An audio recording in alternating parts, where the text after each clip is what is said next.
And you all need to say, got it, which means you consent to being recorded today. We've had some requests, and I hope I didn't ask you if you minded. Pressing anything other than got it, I think ejects you from the meeting, you know, like one of those cars in exciting movies, James Bond movies.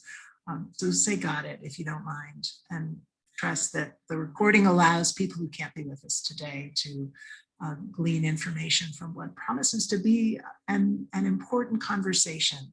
So Carl Horton from the Presbyterian Peacemaking Program, and Simon Doong from the Presbyterian Peacemaking Program, and Jim Kirk from Presbyterian Disaster Assistance, because sometimes gun violence affects congregations directly.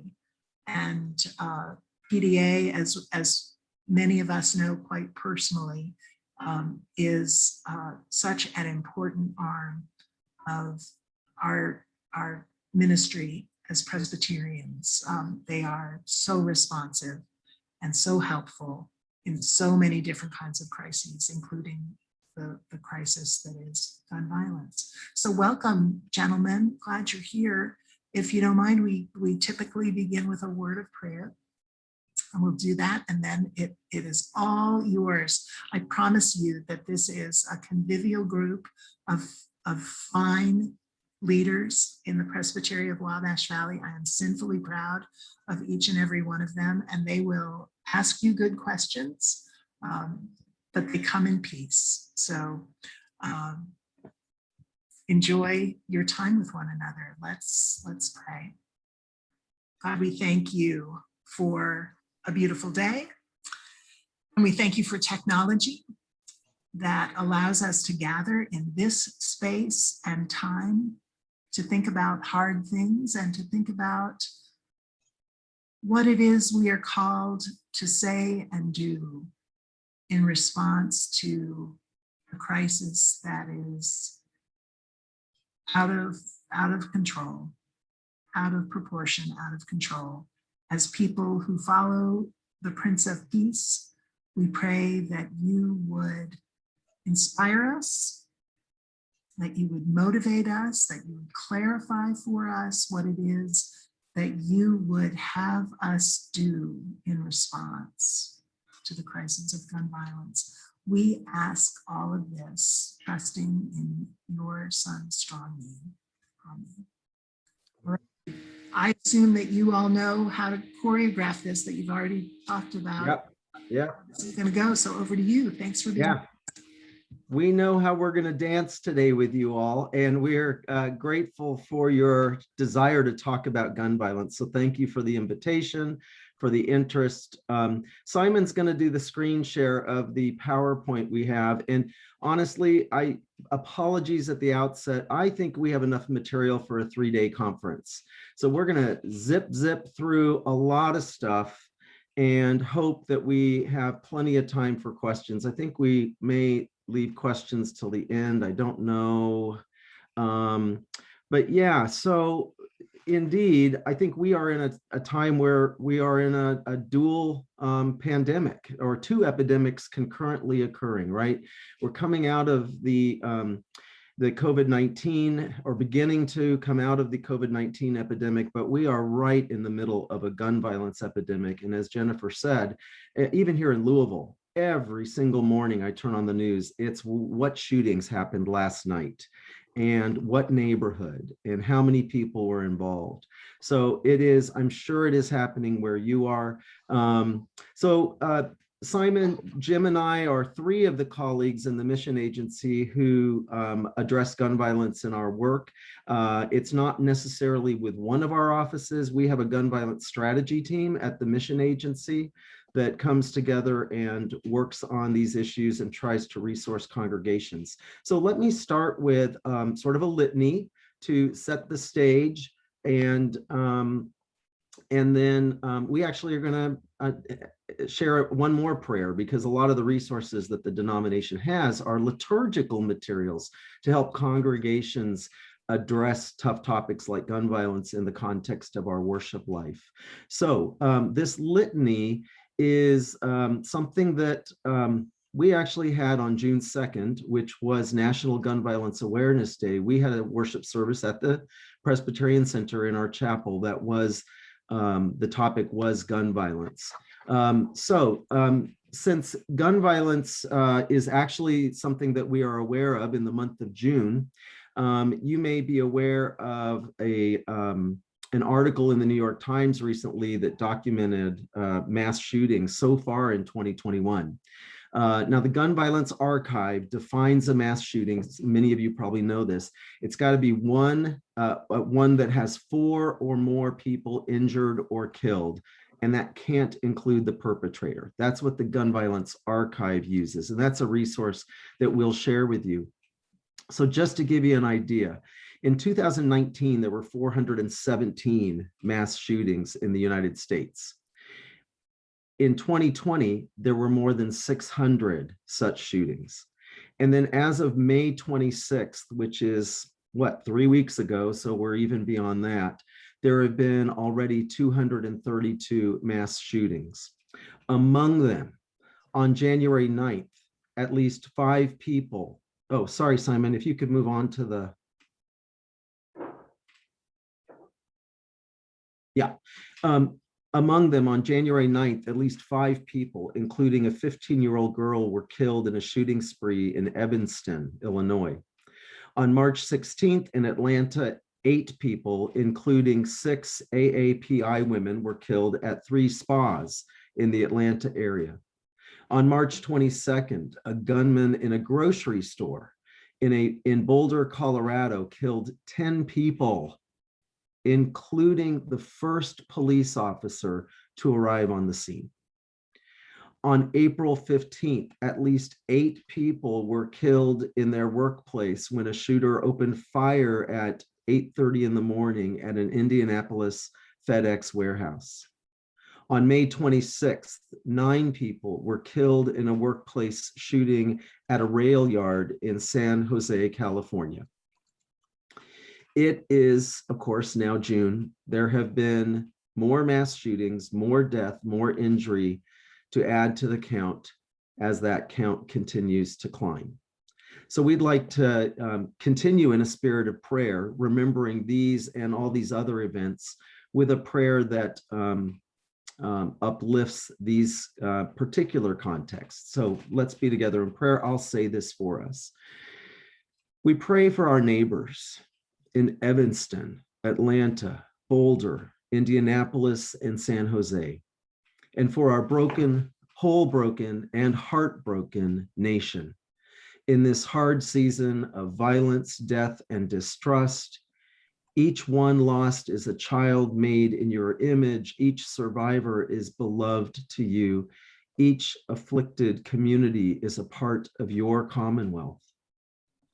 We lift our prayers for each life lost, each family bereaved, each neighborhood whose fabric has been violently torn asunder by bullets and hatred and fear. We pray for ourselves that this hurt, this outrage, this yearning for justice will not fade from our minds before our hearts are broken open by your passion for mercy, justice, and love. Amen. So now we are really opened with prayer, both for our gathering and for the context of our world.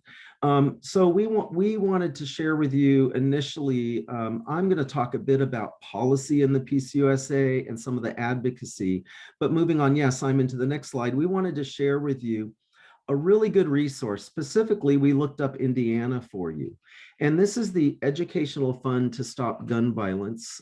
Simon may tell you later how we came upon this group. But indeed, as the Presbyterian Church addresses gun violence, there are a lot of partner organizations that are doing great work that we want to use their material. And this organization does incredible research state by state. And so looking at their website, and I think Simon has this resource on a resource sheet we'll share with you at the end, that they have got the statistics for gun deaths state by state and different legislation in each state, what kind of protective orders they have, homicides, suicides. What this shows is that there were 958 gun deaths in Indiana in 2019. 100 of those included children or teens of those deaths. Homicide comprised nearly 2 in every 5 gun deaths. So 2 in every 5 was a homicide, and then 59% of those were suicides. So of those deaths by gun violence, 59% were suicide. What you'll see in the statistics is when you think about gun violence, suicide, we can't forget suicide because it is really the largest part of gun violence. So think about the church's role in that, right? So what do we have to do about suicide rates in our country? 87% of the gun deaths in Indiana were male, and Indiana was the 21st highest in gun death rates in our country. Then a few other slides about Indiana gun deaths. Simon, if you could move that forward. So this just shows, yeah, there was a bar graph. Oh, I'm sorry, did you go ahead? So this shows you the highest and lowest counties in Indiana.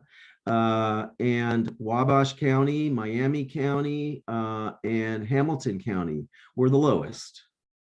So then also the next slide will show you that, and this is all on their website, friends, so you can get this information.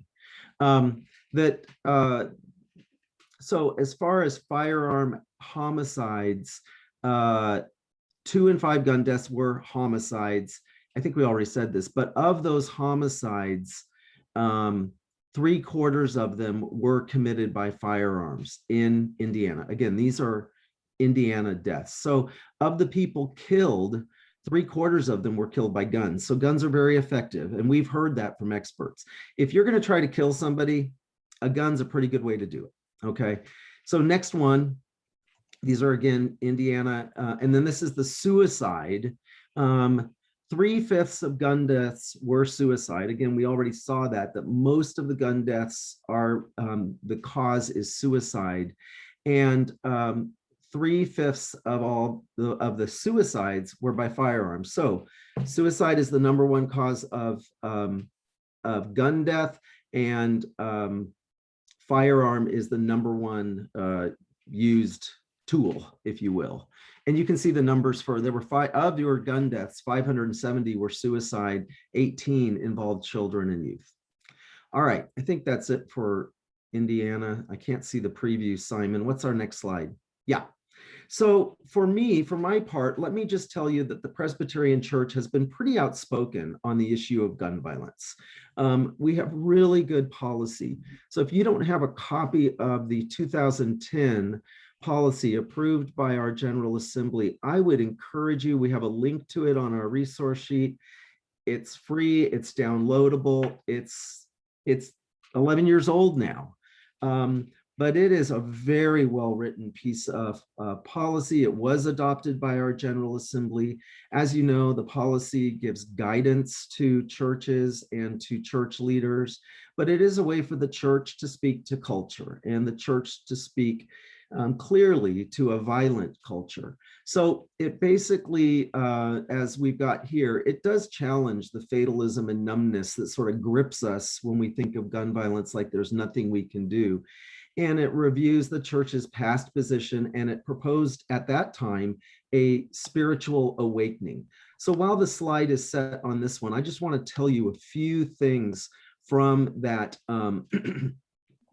from that policy, because you can read it for yourself, but it suggested 16 action areas for the PCUSA at all levels of its church life to address this issue. So there are national things that can be done, but there are regional, there are state things that can be done, and then there are things that can be done with local municipalities. So the actions that it recommended included just simply becoming informed and active in preventing gun violence, providing pastoral care to the victims of gun violence, and providing a spiritual response to gun violence, building public awareness, right, about the epidemic and the preventable gun-related deaths, address the temptation to gun suicide and murder suicide. It invited clergy and church leaders to preach periodically, to weave gun violence liturgy into our worship services, to respond when there are nearby shooting events, to actually lift them up in prayer, as we often do. Work with partners in our communities, lead ecumenical gatherings for public prayers, support our law enforcement in their efforts to bring gun violence under control. So work as partners with our local law enforcement. Churches can do that. Take up nonviolent direct action against gun shops and gun shows that are known to sell guns that end up in crimes. Sponsor educational things. Okay, here's one that I really like. Encourage Presbyterians who are hunters and are members of law enforcement to be, what does it say? To be wise examples of how you can responsibly own a gun. So the Presbyterian Church is certainly not anti-gun. We don't really like to talk about gun control. We talk about ending gun violence. And then there are lots of other things. We have a campaign where congregations can say that they have declared themselves to be gun-free campuses or properties, and then advocate for the policies that this document we can be helpful advocates for sensible legislation, and that's limiting gun acquisition, requiring licensing, registration, background checks, gun show loophole, all that stuff, types of magazines, ammunition, raising an age for legal gun ownership. So the church has been outspoken about the things that seem to be sensible legislation that don't really limit the rights of gun owners, of responsible gun owners. So you can stay tuned, because the Advisory Committee on Social Witness has been tasked with updating the 2010 policy. Of course, there are lots of statistics in the last 11 years related to gun violence that can be updated. So this policy will no doubt come before the next assembly as a new resolution or updated material, but it's sadly, we'll move on from the policy, but sadly, this is still really current and very helpful policy. So I wish that our society had outgrown this policy, but it's more necessary than ever. We have another handout, another resource that I would encourage you to look at. We actually have a web page for this, but 10 things that you can do to prevent gun violence has many of those things that were named in gun violence gospel values in the policy, but good links, good partners, good ideas. Jim will tell you about some of this, and Simon will as well, but this is a helpful handout that we have available. So then the next slide, and then I think I'm finished up and we'll hand it off to Simon. A couple of examples of action that you could take. If your congregation, your members are not on the Office of Public Witnesses action alerts, that is a really helpful, not overwhelming alert system that you can subscribe to, and they will send you, it's not gun violence exclusively, it's all forms of legislation. You can look at it, say, is that something I want to add my voice to? They have amazingly simple links where you can send to your legislator an instant email, or they may give you the phone number to call. But this is our Office of Public Witness giving us the tools for the voice of Presbyterians to be heard in a timely fashion. So they kind of watch when legislation is happening and say, now is the time, if you wish, go ahead and respond. And then just to let you know, this summer, the mission agency is again planning a week of action. It's a more general social justice week. Last year, it indeed was about Black Lives Matter and racial justice. This year, we're looking at a variety of forms of oppression. The theme is Shades of Oppression. One day is focused on gun violence, and I think it's Saturday toward the end of that week. So August 28th, I think, might be, but you can go to peaceusa.org, Week of Action, and that you can, it will be updated with all the materials that we're coming up with now for that week. All right, I think that's it for my part. Simon, are you the next up in our dance on our dance card? Yep. Okay. So another resource that is really helpful for congregations in thinking about gun violence from a variety of perspectives and angles is a webinar series that our office, the Presbyterian Peacemaking Program, put on with the Presbyterian Peace Fellowship from 2019 to 2020, which was called Standing Our Holy Ground, a year-long look at gun violence and what the faith community can do about it. And this webinar series looked at gun violence from a variety of perspectives and brought in a lot of experts to be panelists to talk about gun violence and its intersectionality with a variety of other larger justice issues. And I'll go to the website for it in a moment. But I think the three webinars that are probably the most relevant for congregations immediately are what churches can do to address gun violence, active and creative strategies, how to talk about gun violence in your church, and then one step at a time, the trauma recovery and rebuilding process in the wake of gun violence. And particularly how to talk about gun violence in your church. That discussion goes into how to talk about gun violence and avoid the polarizing debate that inevitably arises when we talk about gun violence, and the difference between gun violence prevention and gun control. So the language that we use, as well as the need to talk about even church security and how we should talk about church security, but also balancing an intent for hospitality as well as for safety, because that's a very real issue for congregations. And Jim will talk about that a little bit more later as well. But I'm going to go to the website, and I need to switch my screen sharing. So this link will be in the resource sheet that we send out as well. But on the website for the webinar series, you can see every single webinar that we've done.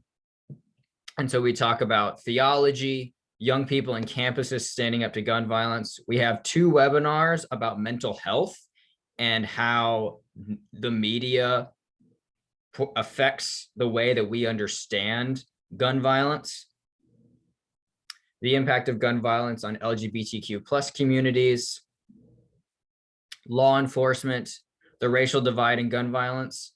We had a really good webinar, which was a conversation with the Sandy Hook Promise about the work that has been done in the aftermath of the Sandy Hook school shooting, as well as the ongoing work that they do related to training and working with youth, particularly school-age children, to recognize problematic behavior in their peers, and then how to go to an adult and report it, and also about how an adult can become a trusted person a youth would feel comfortable to come to if they recognize problematic behavior. Why Americans buy firearms in times of pandemic. There's a lot of research that has come out recently showing that firearm sales increased quite a bit during the COVID-19 pandemic. And so we get into why that is the case, and then guns and domestic violence. So with each of these webinars, I'll click this one, for example. For each of these webinars, it's not just the webinar. We also have a study guide for each one that is complete with questions as well as timestamps. So you could use it for a Bible study, a Sunday school, however your congregation might like to use it.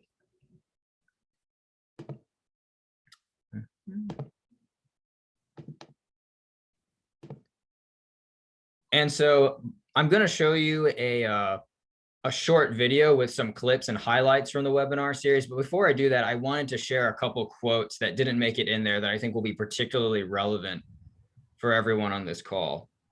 And one of the most important things that was stressed throughout the webinar series is the importance of the role of congregational leadership in getting the congregations involved in gun violence prevention work. And there really needing to be a congregational and missional sense of calling to become engaged in gun violence prevention.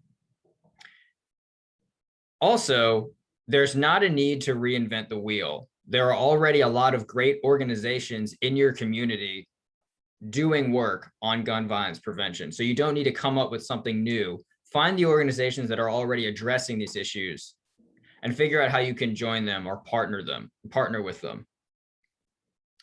And you don't need to be an expert. You can find those organizations already doing the work and join them. But all you need to have is the sense of calling. You don't need to already know all the literature or anything like that. So don't be afraid to get involved. Recognize and address the issues that are intersectional with gun violence, such as racism, poverty, and domestic violence. And finally, this is probably no surprise, don't be afraid to talk about gun violence in your church. And there's a lot of strategies to avoid falling into that polarizing debate. The biggest one, which Carl already stressed, and you'll hear again later, is that gun violence prevention is not anti-gun.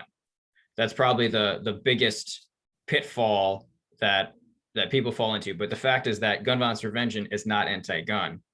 And also recognize that everyone has their own experiences, with guns and with gun violence, which will shape their understanding of gun violence and their understanding of how guns can and should or are used.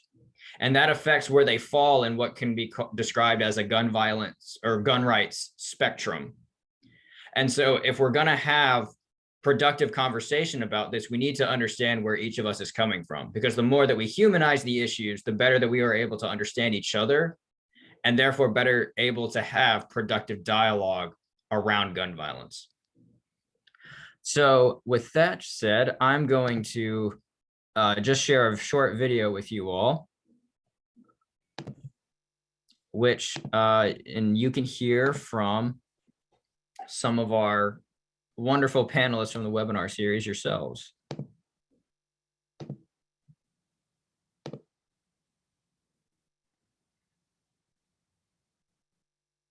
Gun violence affects everyone. It affects the victim's family, the friends, and it affects the community.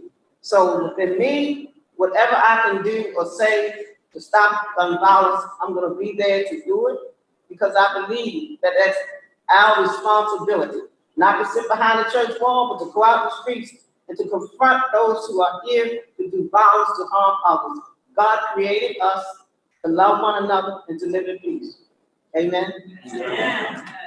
First, I think it's crucial that we establish at the beginning that this movement is not anti-gun. A major barrier to effective gun violence prevention is the constant polarizing and paralyzing false dichotomy of pro-gun, anti-gun. Mothers Against Drunk Driving are not anti-car. I sometimes hear references to the importance of hearing both sides or having a debate. And perhaps there can be discussions about approaches, but about the fact that 92 people die from gun violence every day in this country, there cannot be two sides. And I pose a question to you. Does your theology suffocate protest? What are you saying on Sunday that can sort of move the tenor of these issues and sort of move how we think? Because if we move how we think, we can move how we act. At every turn, there is an opportunity, in fact, a need for dialogue around what are our theological commitments? What is the source of fear? How do we, as Christians, as people of faith, live in faith and not fear? How do we practice open hospitality? What do we mean by security? And how is this affecting our own worship life together? For young people especially, it's no wonder, because they train for it. They have drills in school, active shooter drills, not just lockdown drills, but active shooter drills where they practice tackling shooters and jumping out of windows and things like that. I know middle and high school students who tell me that they look for an escape route every time they go into a new classroom at the beginning of the school year.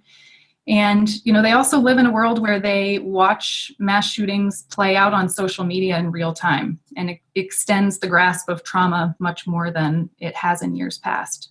So in short, young people are very much in this world mentally, if not physically.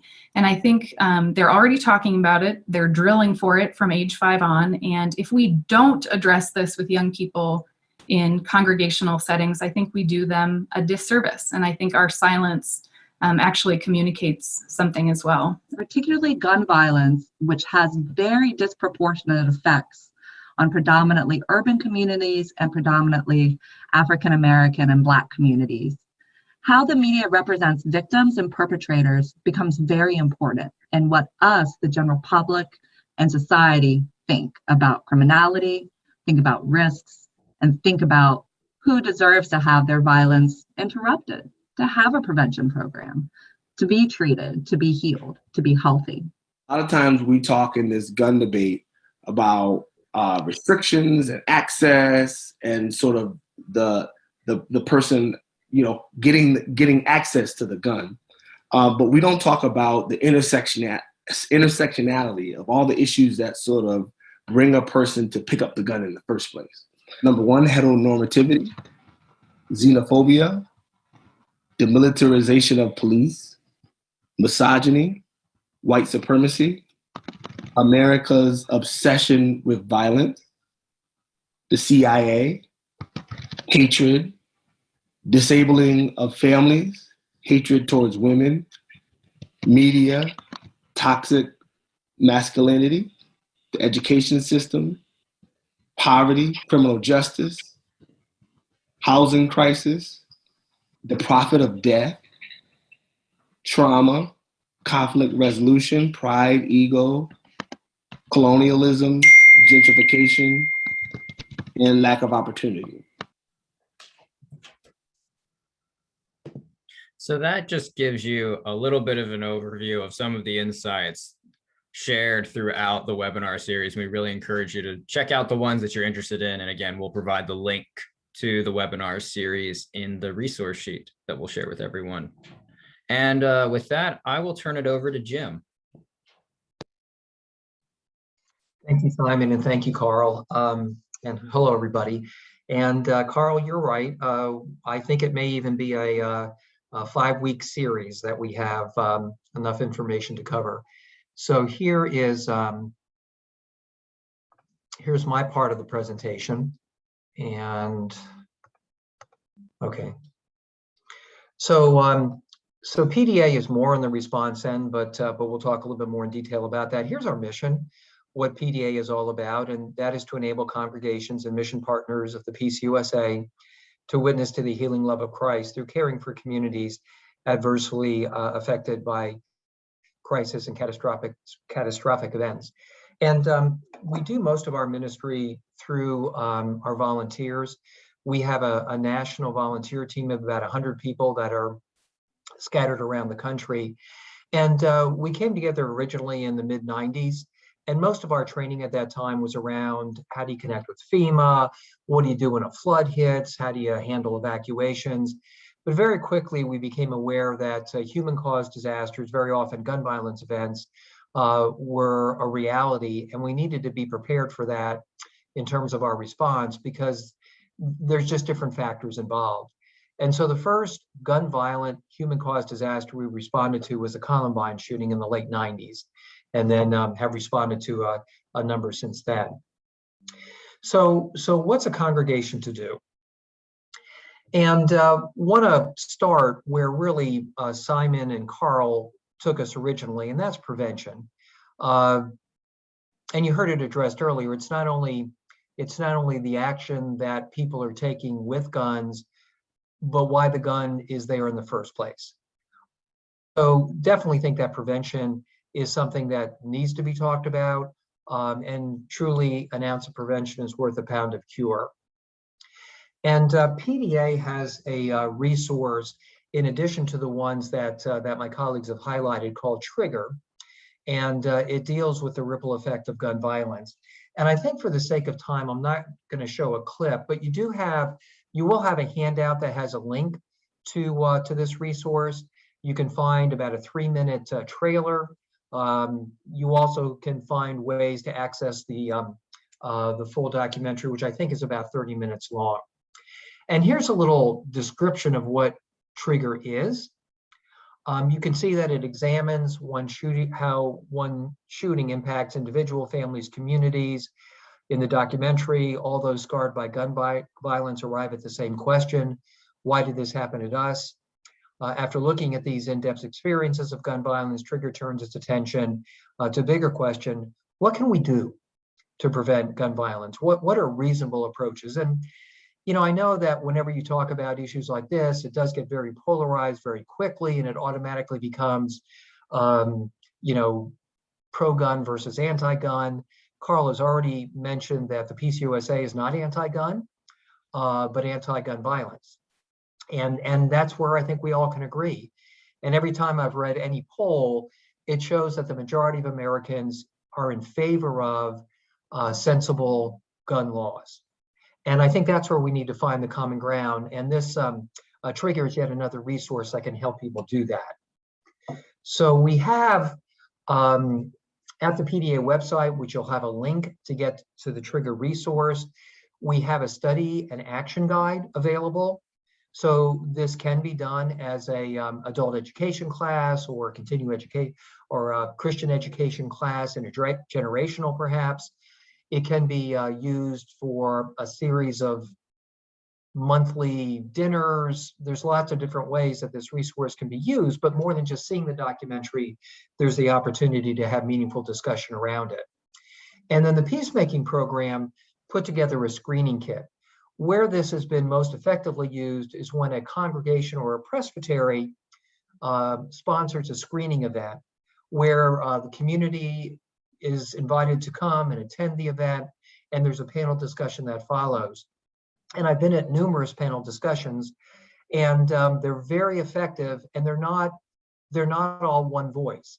So there may be gun activists that are part of that, but law enforcement representation, NRA, or people who are members of the NRA representation, gun owner representation. So there's an opportunity for there to be a meaningful dialogue from many different perspectives. And I've seen these happen, and they've been very effective. And the audience tends to leave thinking we have a lot more in common around this topic than we thought. So those are some resources that are available for prevention. But unfortunately, the reality is that gun violence events happen, and the unfortunate reality is that some of them directly impact congregations. So prevention. We talked about prevention. Then there's talking about preparedness. How do we faithfully approach this issue in a theological way that balances safety, but also hospitality? So here's some information, some statistics that I find very helpful. So this source is, I believe, a FEMA source, is where I think that's Federal Bureau of Investigation, FBI. So they identified 277 what they call active shooter locations between 2000 and 2018. And you can see where those happened. 11 of those 277 happened in houses of worship, representing about 4% of the active shooter locations. So while this event is incredibly impactful when it happens, it doesn't happen frequently in houses of worship, because even out of those 11, many of those are either synagogues or mosques. In one case, a Sikh temple, which was motivated by hate, is what it was motivated by. So even though it doesn't happen frequently, when it happens, it's very impactful. But just to give you the lay of the landscape. But I find this very telling, and this comes from Church Mutual, perhaps some of your congregations, perhaps even the Presbytery, hold their insurance with Church Mutual. So even though shooting events in houses of worship, relatively speaking, are rare, 51% of those surveyed feared armed intruder in places of worship, surpassing the fear of natural disaster, cybersecurity breaches, and even sexual misconduct as a top safety issue. So even though, again, the events are relatively rare, the impact is exponentially higher. And then, to be perfectly honest, we need to factor in several things that have happened in the past year. It has been a year of colliding crises. And there are studies that are coming out. You can see this particular one from Everytown Research and Policy, that they've discovered a correlation between COVID and increased gun violence. And in addition to that, in a very polarized political environment, those who speak out against certain issues are finding themselves targets of vandalism. This is, you see the Hope Presbyterian Church, they have a LGBTQIA+ pride banner on their sign, and somebody tried to burn their sign down. So you have acts of vandalism that are increasing, and then arson. This is the MLK Community Presbyterian Church in Springfield, Massachusetts, an African-American congregation that was targeted by an arson, and it is now being tried as a hate crime. That the motivation was they were an African-American congregation, and they burned the church down. So you have lots of other factors that are playing out over the last couple of years that are making for a very, very challenging landscape. We do have resources available through PDA and through other sources. You'll get a resource handout from PDA that will have all of these listed. There's FEMA resources, your insurance. I'm sure your insurance company would be more than happy to talk to you about safety and security around your church. There's resources that are geared specifically for faith-based institutions. There's an active shooter training called ALICE that PDA can provide for your congregations. And then if you give your local law enforcement a call, they would be more than happy to come out and work with you about doing a safety and security assessment. So there's lots of resources available. And then, so we've had the prevention, we had the preparation, what happens when the event happens. So PDA does get involved in this space. Our primary written resource that's available is Recovering from Unnatural Disasters, written from several people who are active with PDA, including Lori Krause, the Director of Presbyterian Disaster Assistance. And this offers some very practical guidance for congregations and pastors should a violent or traumatic event happen in their community and or their congregation. And this is available through Amazon and all the regular resources. And would be more than happy, Jennifer, in light of this conference, if you'd like several of these copies sent to the presbytery to have on hand, let me know, and would be happy to make those available on our dime. But these are the kinds of things that PDA offers in the aftermath of a human-caused disaster, or in this case, a gun violence event. We do offer ministry of presence. We offer resources to help stabilize the situation, an understanding of the phases of human-caused disasters. Carl's already mentioned this. We have lots of liturgical resources available. How do you worship in the aftermath of such an event? In fact, the book, Recovering from Unnatural Disasters, has wonderful guidance and liturgical resources. And helping to frame it theologically. You know, how do we think about theodicy? How do we think about the theology of evil? How do we make sense of that? Not just theoretically, but when it happens in our community. Assessment of resilience, facilitation of ecumenical and community partnerships, advocacy for spiritual caregivers, clergy retreats, resilience and renewal for responders, opportunities to reflect. I mean, once we get some distance and we get through those phases, how do we reflect back and think about what were the learnings? Where was the post-traumatic growth? Clergy sabbaticals, oh, I have a duplication there. I need to take that out. So those are the ways that PDA does get involved, along with the peacemaking program in prevention, but also in talking about preparedness and then response. And that should leave us almost about 13 minutes for questions and answers. So Jennifer or Carl, Simon, I'll look for you all to weigh in on how we can respond to questions and answers.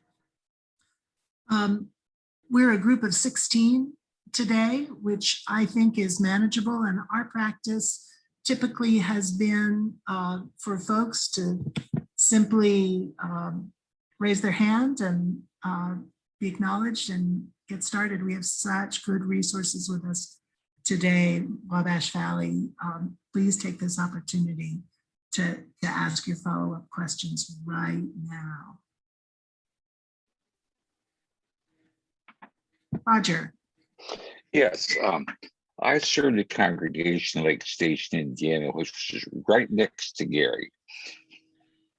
Many of the members of that congregation had moved out of Gary because of the violence that was there.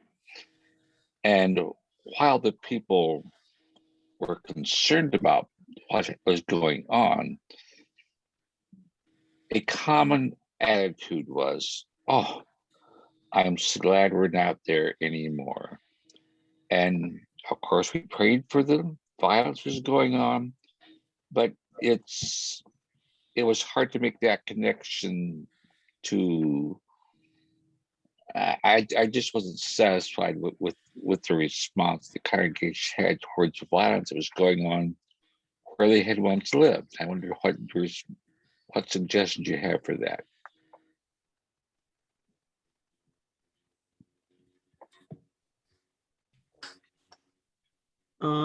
Yeah, so Roger, is the church in that, where is the church located? You're talking about where people live and they moved out of that area? Sorry here. Yeah. Can you hear me? Yep, we can hear you. Okay. The church and the people are about 10 miles from where the center of where the violence was happening. Okay. Yeah. And the people moving in church, as a matter of fact, Presbyterian of Wabash Valley one time had a vital congregation in Gary that simply closed, due to people leaving. Yeah. And so my congregation and the people, not everyone was from there, but a lot of people moved from what we call Glen Park and areas like that where the violence was happening. And the people weren't, well, they deserve that. It's just that I wish I could have somehow said we need to do more than just mention them in the prayers reader session on Sunday morning. Right, right. So I do think that's a problem that our Presbyterian churches, and I grew up in a church that made a decision to stay in a downtown area. But you think about so many of our communities where churches moved out of the urban center and moved into safer neighborhoods when the demographic changes. I do think that we need to look at ourselves seriously as far as the flight, where we instead of addressing the problems, we run from them. So yeah, I mean, I think everybody's entitled to live in a safe neighborhood. So I think, if a person makes a decision, if a household decides we need to move, that is a decision that people make and congregations have made. But I think then as people of faith committed to the well-being of all, then we need to look at how can we partner, who's working in that, who's addressing violence, even though we don't live in that area anymore. Can we partner with a good community group, and can we help our congregation sort of step back into that neighborhood in a way that they can do it feeling safe and accompanied by somebody who knows what they're doing. So I think in a lot of regards, we do need to put ourselves at risk to some extent as people of faith. That's biblical. But I also think as Presbyterians, we are fearful. We are not really anxious to take on hard stuff like gun violence. So I think partnering with somebody who knows what they're doing, who's already in those neighborhoods, is probably the best way to do that. And like Simon said, and we heard in our webinars, it's going to take leaders in churches for the congregation to follow. It does take some courage on the part of the session or the pastoral staff or a committee to say, we want to step into this and see what we can do. Yeah, that's a quick answer. Good, great question though. Big problem for us as Presbyterians. If I could, go ahead, John. No, just, that's it, fear. I was just punctuating. Jim, go ahead.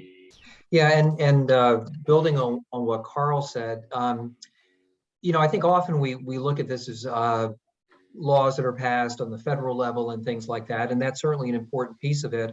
But so much happens locally within one state and even within one's community in terms of how to address this.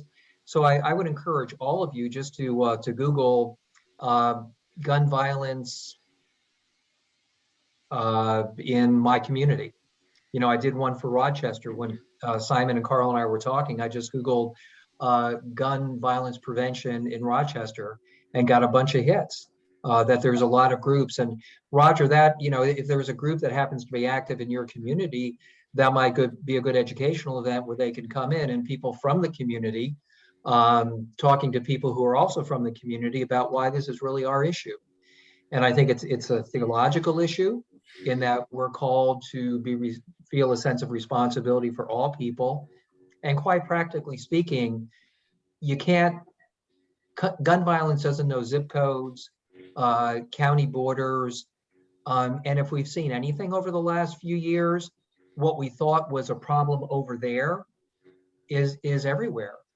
One of the things in our work with PDA that I hear over and over again, I've heard young people say, not why did this happen or how could this happen at my school, but the response is, yeah, I was wondering when it was going to happen at my school.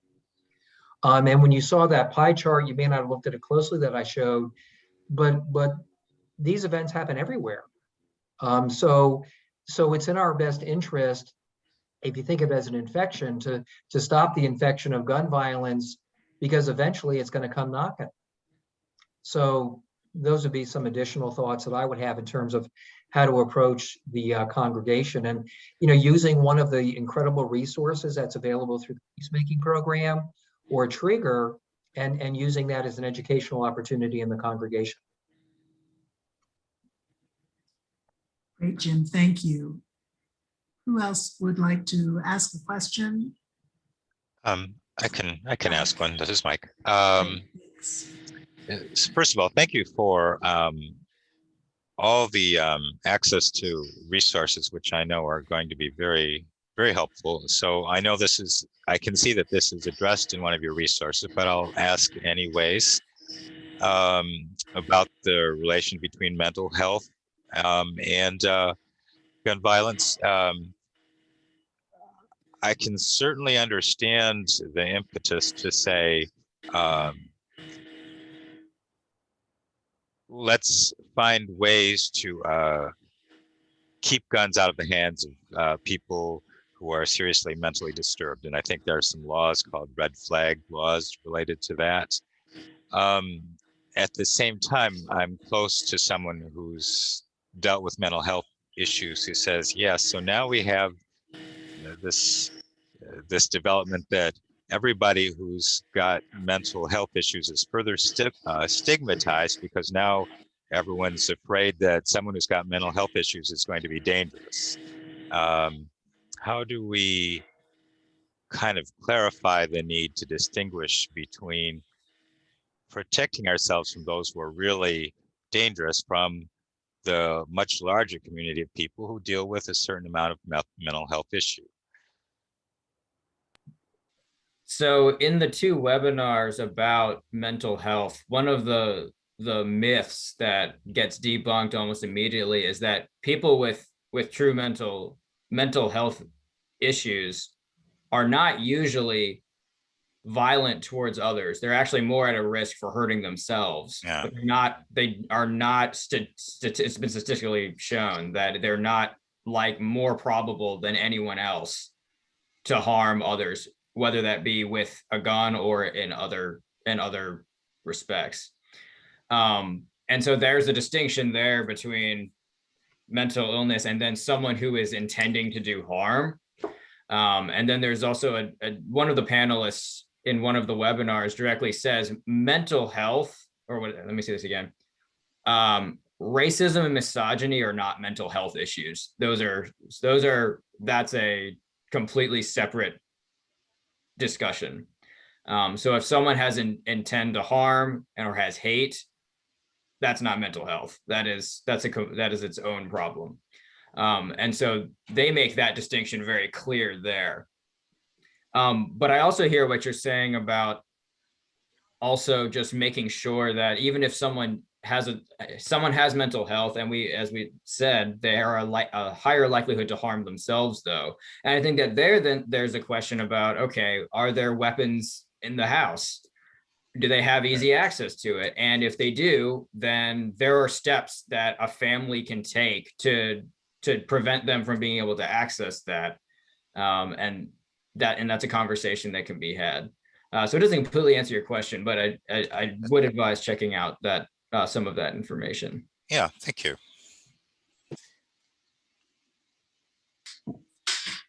Great. Well, we're very, very close to the next top of the hour. I want to thank all of you for being here today. I especially want to thank our special guest stars, Jim and Carl and Simon. Thank you all so much for being such amazing representatives of the work of the church and the ways in which you support the work of congregations in so many ways. We're so grateful.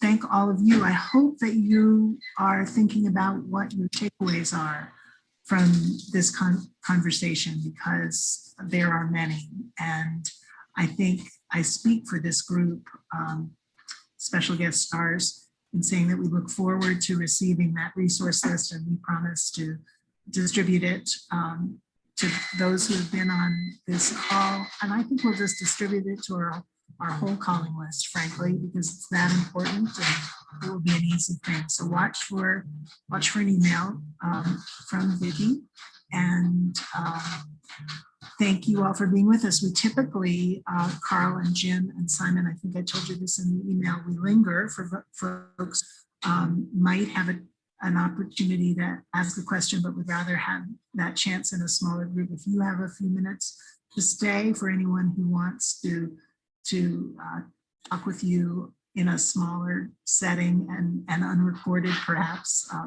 we'll do that. That's our chat in the narthex, Carl, time. So I'm very, very grateful for you, for your work.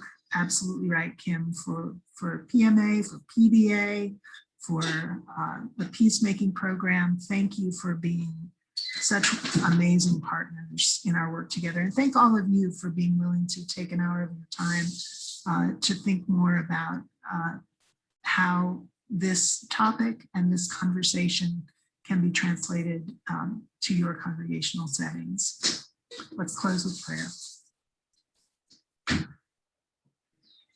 God of all of our lives, we are grateful for the chance to learn and to grow and to acknowledge how much of a role we can play in addressing something large, and yet something that could change and would allow your world to be the beloved community, more of the beloved community that you expect us to steward. Be with us as we leave this place. Empower us to do your work and will. See us safely on our way, willing to take risks for the good of all people. We pray this in the name of the Prince of Peace. Amen. Thanks, everybody. Vicki, can we stay open for a little?